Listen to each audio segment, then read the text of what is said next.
Hey, Beyond the Gates fans. Joey just found a letter from beyond the grave accusing him of not one but two murders, and then he burned it. So the real question is, how many more bodies is Joey hiding, and how long before the whole thing blows up in his face? It's Radhika from Radhika's Storyline, and we're going to talk about today's episode of Beyond the Gates. But first, please hit subscribe if you're not already following us. So today on Beyond the Gates, we saw an episode that was absolutely packed from start to finish, and honestly, every single storyline delivered something worth talking about. We had dead men sending messages. We had a scheming widow who thinks she is about to cash in. We had a man checking himself out of the hospital against medical advice like he has never watched a single soap opera in his life. And we had a woman facing one of the most difficult medical decisions a person can face. And all of that happened in one episode. So let us get into it because there is a lot to unpack here. Starting with Joey because honestly, his storyline today was the most jaw-dropping thing on screen. So Joey finds Vanessa in the garage opening a box of Doug's belongings, and right away, I am nervous. Because whenever someone finds a dead person's belongings in a box, nothing good comes out of that box. Nothing. It is a soap opera law.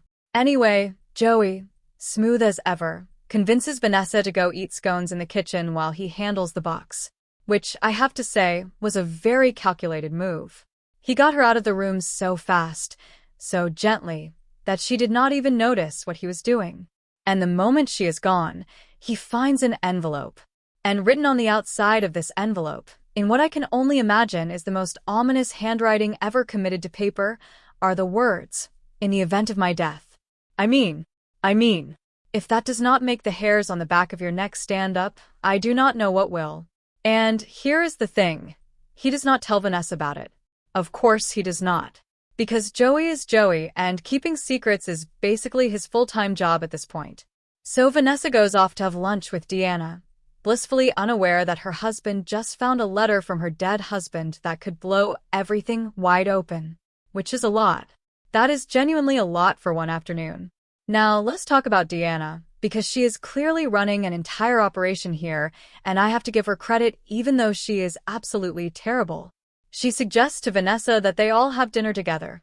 Her, Danelle, Vanessa, and Joey. A cozy little group dinner. Which sounds lovely and completely normal, except that Deanna is never lovely and completely normal. Everything she does has an angle. Everything she says has a second meaning.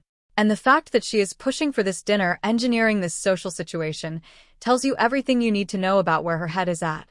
And then Donnell calls to say he cannot make it to the dinner, which, okay, fine. But then, and I need you to really sit with this for a second, their dead father tells Deanna she is making all the right moves. Their dead father is giving her real-time feedback on her scheme. At this point, Deanna is not just scheming, she is getting coaching from the afterlife, which is honestly a level of diabolical that I was not prepared for today. I was not ready for that. And you know what? It is working for her, which is the scariest part.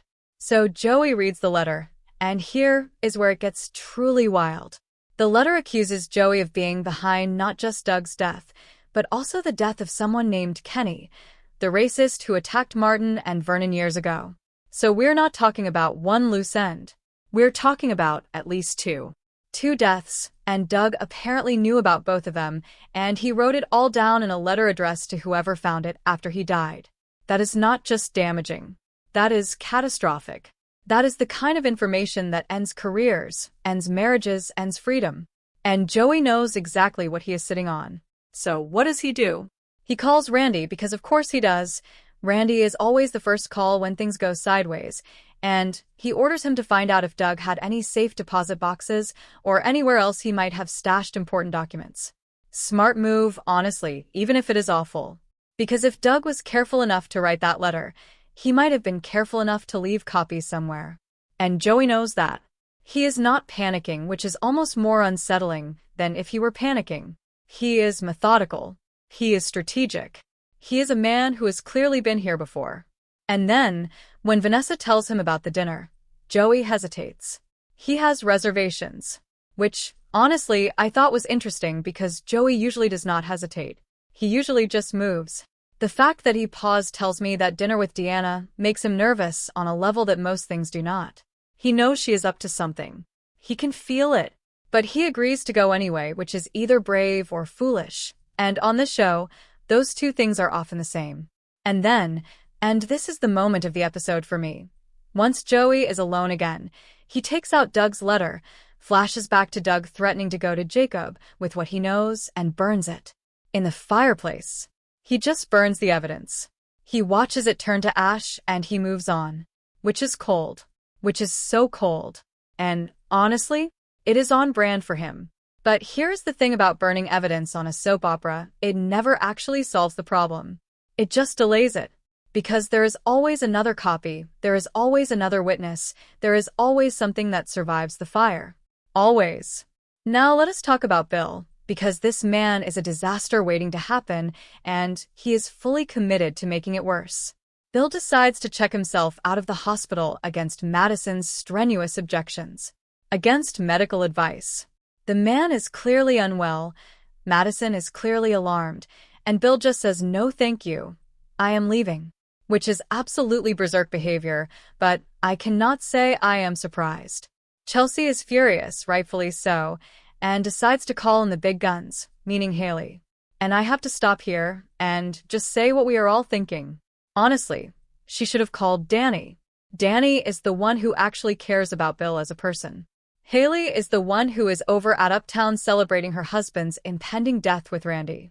So calling Haley to deal with a medical crisis is a little bit like calling the arsonist to put out your fire.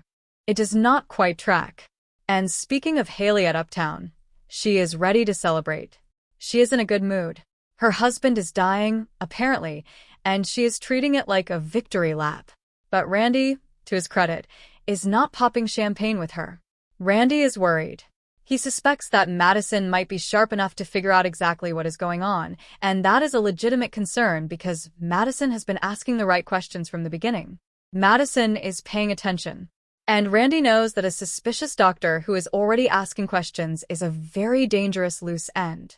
So Haley tells Randy to find a way to deal with potential problems in the hospital lab, which is chilling. What does that mean exactly? What does deal with it look like in Haley's world? That is a phrase that carries a lot of weight, and I do not think it means a polite conversation over coffee. But Randy has his own problem, because Joey has also ordered him to go befriend Deanna. So Randy is now taking orders from two different people who are both running their own separate schemes, and those schemes are starting to overlap in ways that are going to be very uncomfortable very soon. Haley does eventually go to Bill's office to confront him about leaving against doctor's orders.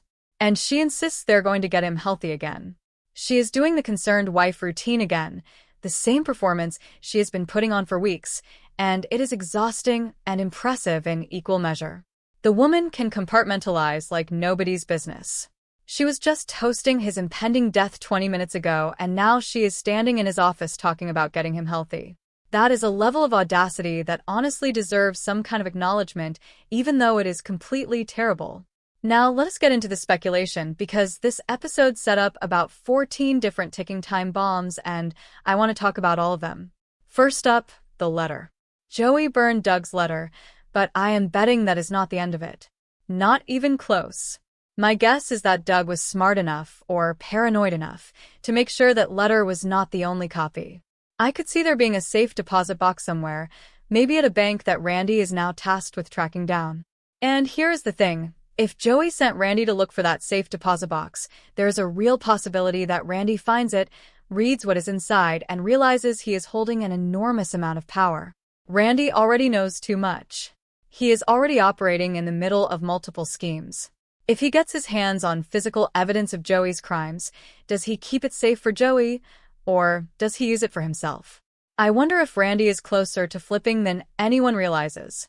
He is being pulled in too many directions, and people who are pulled in too many directions eventually snap. I suspect that box, if it exists, is going to end up in the wrong hands before this is over. Next, Deanna and the dead daddy coaching from beyond the grave. Okay, so this is fascinating to me because it raises a question. Is Deanna genuinely hearing her father's voice, or is this the show's way of showing us that she has convinced herself her actions are justified? Because there is a difference between a character who is getting supernatural guidance and a character who has created a psychological framework to validate her own scheming. Either way, the result is the same. Deanna is emboldened. She feels like she is on the right path, and that makes her more dangerous, not less. And the dinner she is engineering with Joey and Vanessa? I am betting that is designed to provoke Joey. She wants to watch him squirm. She wants to look him in the eye and see if he flinches. And after reading and burning that letter today, Joey is going to be on extremely high alert at that table.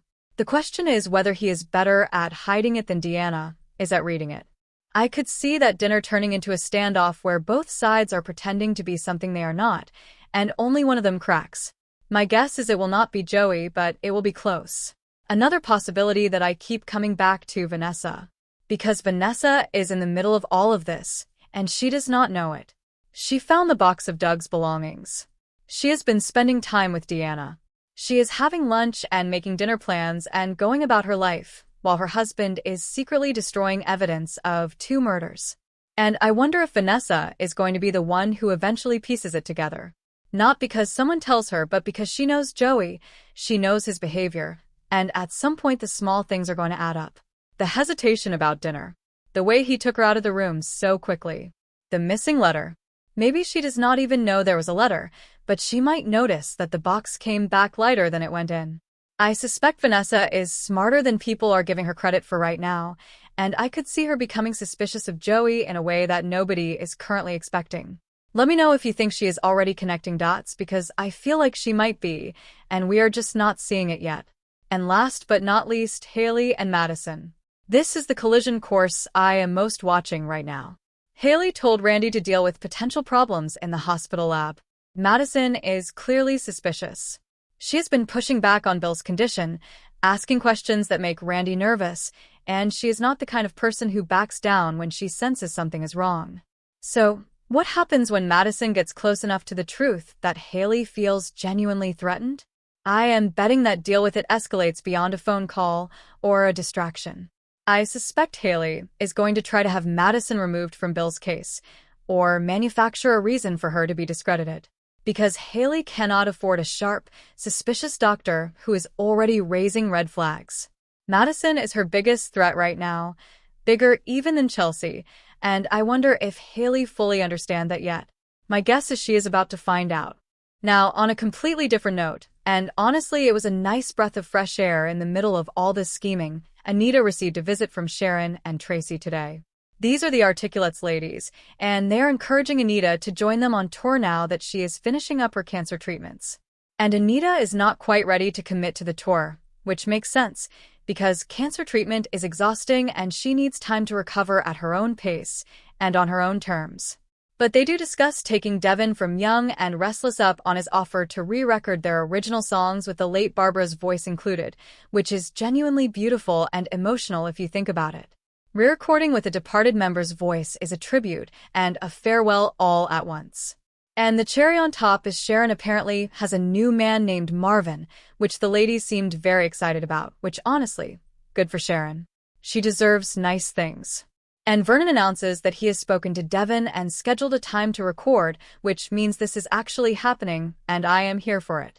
It is a sweet storyline in a week full of scheming and murder accusations, and sometimes you need that balance. Here is my bottom line on everything today. Joey burning that letter does not solve his problem. It accelerates it, because now he is actively destroying evidence, which means he knows exactly what he is covering up, and that awareness is going to make him sloppy in ways that Deanna, Vanessa, and eventually the people who love Doug are going to notice. Haley is running out of time before Madison figures out the truth, and Randy being stretched between 2 masters is going to crack that whole operation wide open. The evidence is not gone.